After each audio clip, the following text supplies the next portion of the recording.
মুসলিমদের তো এই দেশের নাগরিক, তারা তো বাংলাদেশ পাকিস্তান থেকে আসা নয়। তাহলে এদেরকে যখন ডকুমেন্ট দিয়ে যখন বেনাগরিক করতে পারছে না, এখন কৌশলে এরা কী করছে, এসআইআর নিয়ে আসছে। এসআইআর কিন্তু একটা এনআরসির মতোই, ঠিক আছে, কিন্তু এরা যে ডকুমেন্টসগুলো চাইছে, প্রথমে বলছে 2002-এর ভোটার লিস্টের নাম থাকলে হয়ে যাবে, এখন বলছে ওটা হবে না। তারপরে বলে অ্যাডমিট কার্ড, এখন বলছে অ্যাডমিট কার্ডও চলবে না। তাহলে লাগবেটা কি, কী লাগবে? ডকুমেন্টস। তাহলে Aadhaar card, voter card, PAN card, আরও ভারতীয় হওয়ার জন্য যে নাগরিকত্ব প্রমাণ করার জন্য যে ডকুমেন্টস লাগবে সব কিছুই আছে। তাহলে দরকারটা কি? পূর্বপুরুষরা আমাদের যারা আছে, যাদেরকে টার্গেট করা হচ্ছে, তাদের জমির কাগজ আছে, জমির দলিল আছে। তাহলে একজন নাগরিক, এদেশের নাগরিক কিনা সব থেকে বড় প্রমাণ তার জমির কাগজ আছে, তার বাপ দাদু এখানে ছিল, এখানকার ডকুমেন্টস আছে। আর কি ডকুমেন্টস দরকার?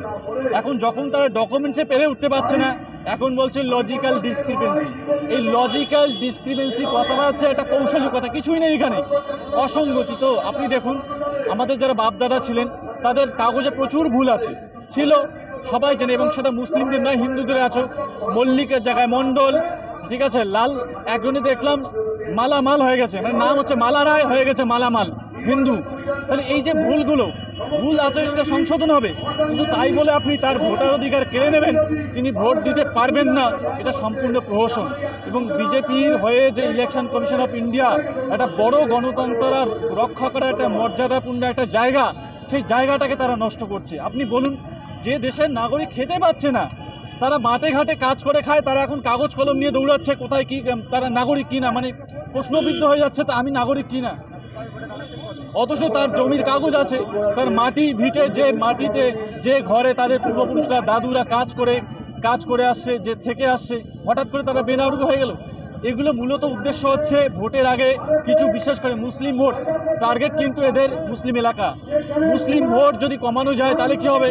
ওই এলাকাগুলোতে এরা হিন্দুদেরকে লেলিয়ে দিয়ে বা স্থানীয় পুলিশ প্রশাসন বা তাদের কমিশনারকে কাজে লাগিয়ে তারা হিন্দু ভোটদের একটা জায়গায় ফেলে দিয়ে সরকার গঠন করে, কিন্তু অতটা সহজ নয়।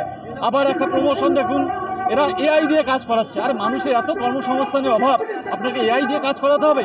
এআই তো একটা আর্টিফিশিয়াল ইন্টেলিজেন্স, একটা টেকনোলজি। যন্ত্র কখনো সঠিক কাজ করতে পারে? আপনি যন্ত্র দিয়ে ঠিক করছেন কে নাগরিক কে কিনা।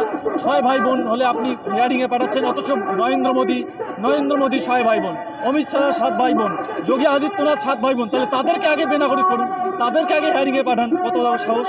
এটা মূলত এদের উদ্দেশ্য কোনো সৎ নেই। এরা বাংলাটাকে, শান্তিপ্রিয় বাংলাটাকে নষ্ট করার চেষ্টা করছে। এবং একটা বুথে 1200 নাগরিক, 1200 ভোটার, সেখানে 700-500 ভোটারকে হিয়ারিংয়ে ডাকছে, এবং যাদের অলরেডি কিন্তু কাগজপত্র আছে, শুধু